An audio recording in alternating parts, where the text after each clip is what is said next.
keep that up so the water can only stay on the inside. As the existing spillway that leaves, that's how high the water is going to be. Come across the top of that, it's the depth to the next spillway.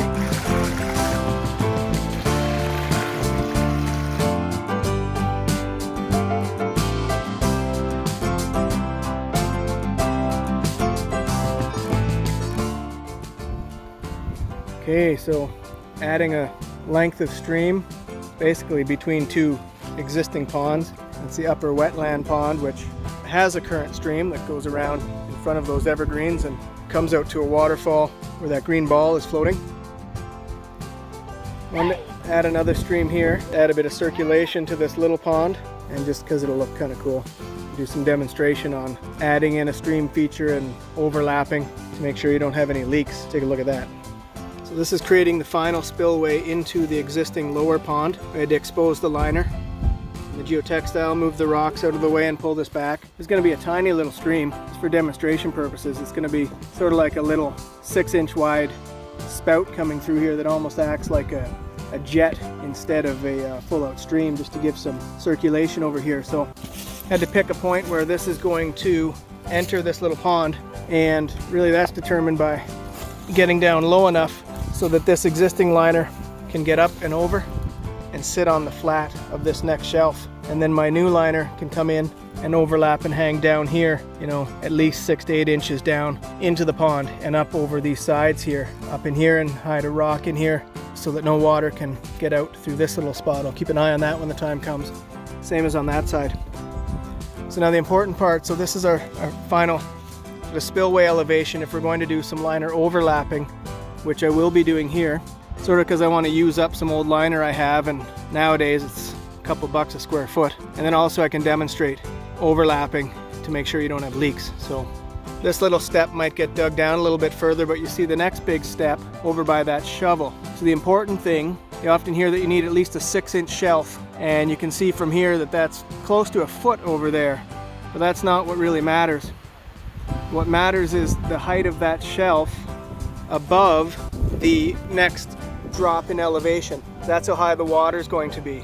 So if I were to leave this step right here, then that far shelf needs to be at least 6 inches above the top of this step. That leaves room for the liner and a bit of rock on top, plus a 1 to 2 inch depth of water so that it can't escape and get out the sides around the spillway stones. So we'll see that a bit more as I lay the liner in. You can see right here, you know, we've got plenty of depth here, but it's not this depth that matters. It's the depth to the next spillway, because that's what sets the water level in this section of the stream. So I did measure that out, and our water level will probably be around here, which still gives me a good 6 inches above that water level, so the water can't escape. This little shelf will just be a little bit of a fast moving spot, and we're going to carve backwards a little bit as we enter into the existing upper basin. So I'm adding this spillway to the basin, which I needed to set the height of it to match the same height as the existing spillway that leaves. I've actually set this one a tiny bit lower because it's going to be such a narrow little exit, so to make sure it gets enough water. And then we had to dig out underneath the liner to create this spillway, making sure that the existing geotextile is in shape, and I had some rodent protection under here I forgot about. So make sure that's not poking through to stab the liner, and make sure there's no little ridge at the very end of the excavation, which would act like a dam and stop the water from getting out into the spillway. So that's the important part. This was determined so that this liner can hang all the way down to here. And when I bring up the new liner, obviously it's going to have to tuck underneath this one. And I like to get it at least up onto this flat spot here, and then drop down in such a way that this water can't climb back up, come across the top of that, and then escape. So, you know, the determining factor on this one then is that I need that shelf to be at least 6 inches above this shelf, which is the next spillway down, which sets the water level over at that end. So I've run a level across, and I have 6 inches above, so the water can't sneak out and underneath that existing liner and disappear. So as we keep moving forward, I'll point some of this out a little bit more, and especially look at ways that water can escape behind spillway stones, which is always a trouble. So anyone who's built enough ponds knows if you have water loss, 90% of the time it's at the waterfall spillways. And if you have overlapping liners, it's almost 100% of the time. So it can be done safely, it just has to be done carefully. So we'll take another look as we get going a little further.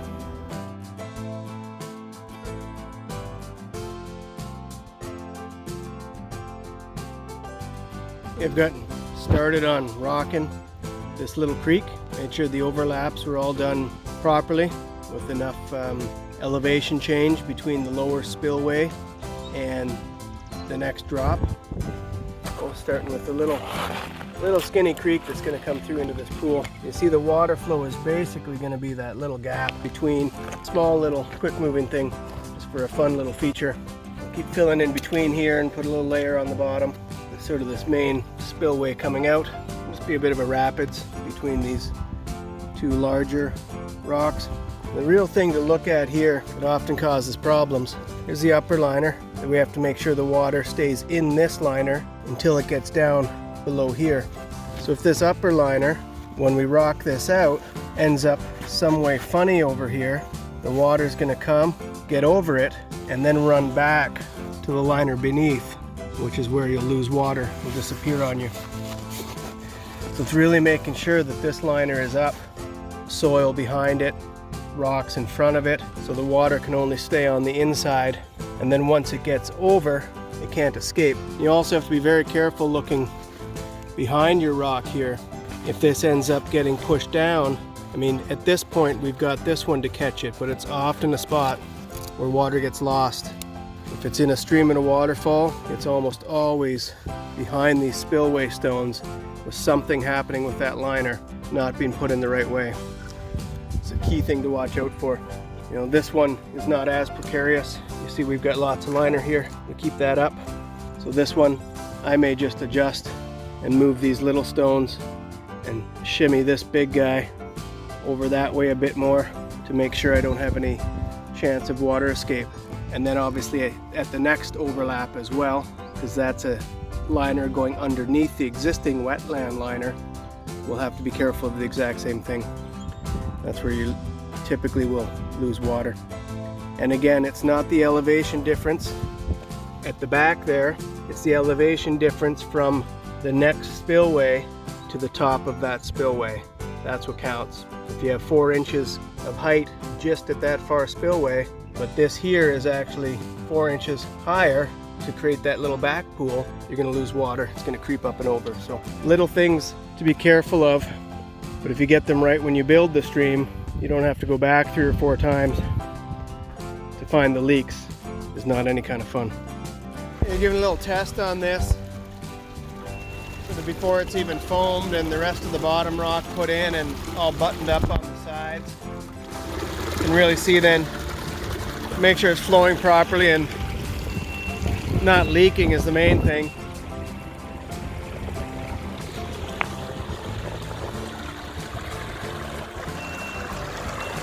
See how that upper pond liner, or that upper stream liner, comes behind these rocks nice now on both sides. So any water sneaking behind these boulders here and behind here can't escape. That is your main escape point if you have a leaky stream. See the water coming around back there. If your fold right here is going down too far, it's going to get out on that other liner, crack backwards up the stream and lose water. I haven't done anything here yet as far as rock, and it's a good thing.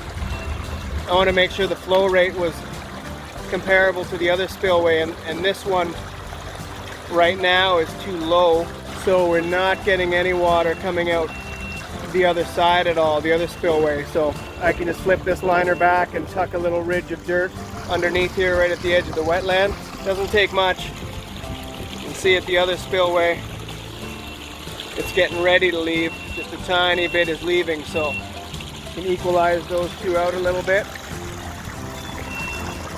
Frankly, this little one doesn't need to have this much flow, especially once I pinch it off with rocks, so I'll add a couple inches of dirt underneath this liner here, which I've left exposed as well to see that it's spilling down over top of the top liner. Nothing escaping out the sides. And you could look underneath and see that it's not climbing up high enough to backtrack up the streamliner where it will soak away. Especially once I level this out, there'll be even less flow here, so the water's not going to escape. So again, it's the height above this spillway here versus that lift back there. So for now, this is all looking pretty watertight. This is a big, huge overlap way down to here, much more than needed, but it doesn't hurt. And then our other overlap is where it actually meets into this little pond, which we can see here. Nothing's trimmed yet, but you would often lose water behind this rock. Got to make sure by the time it leaves this top liner, it's inside this bottom liner. So that's what we've done here. So I can make those adjustments now and feel confident, and then get all this liner trimmed up and tucked away, and then we'll sort of mulch up and replant this area to clear up the mess we made. So for now, I'll get rid of turn off the pump. Have a little bit of filter pad here to catch all the dirty water that's coming out of that stream right now, and even this little basin, so it seems to be doing a good job rather than sending it into the pond. So we'll get that dialed back, but it's going to make a pretty cool feature now. We'll actually have a stream moving through here and into this little basin, which will be fun. And we have little ones over, they'll enjoy playing in there as well. We'll have this side going.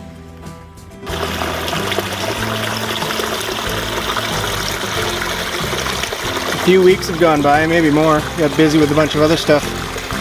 Finally got this creek done, dressed up. Garden's filled in around it. We get a bit more filling in, it'll really look like it's just sort of emerging out of nothing from back there, so that's what we're going for. Able to get some nice flow and sound even with a tiny little creek like this. Probably only 6 or 8 inches wide in most spots, but push some water through and really add some good effect. Basically, get a crew of 2 could put that together in a day for the most part. That's all done by hand, other than moving the rocks back here as well. So there we are. Hope you find it useful.